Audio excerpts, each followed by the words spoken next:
Donc du coup, regarde, là, hop, tu as la dune. Et après, on va dessiner l'océan avec des bancs de sable qui peuvent avoir des formes, n'importe lesquelles, et des trous d'eau.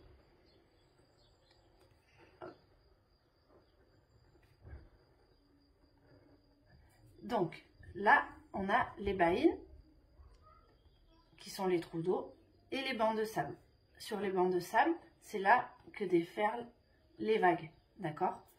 Ce qui est important, c'est ces baïnes.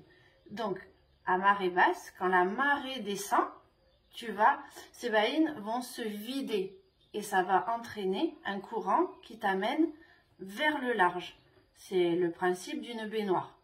Sachant que ce phénomène-là, il s'accentue en fait les 2 heures avant la marée basse.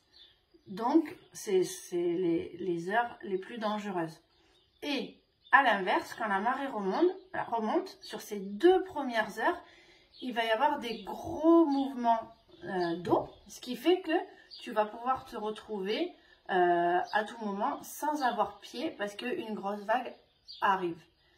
Et avec ce phénomène de courant, ben, ça peut t'entraîner vers le large. Du coup, on sait bien que l'océan est plus fort que nous et qu'il ne faut pas lutter contre. Donc, si tu te fais emporter par ce courant de baïne, il ne faut pas essayer de rentrer à contre-courant. Tu vas regarder où il y a les vagues. Là où il y a les vagues, c'est là où il y a les bancs de sable et où il y a moins de courant. Donc, tu vas essayer de rejoindre ces vagues, faire un peu de machine à laver et rentrer au bord. Mais tu n'essayes pas de rentrer à contre-courant face à ton parasol. Voilà.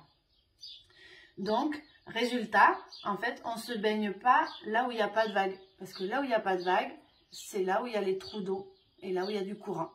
On se baigne là où il y a les vagues. Voilà. Merci Sandrine.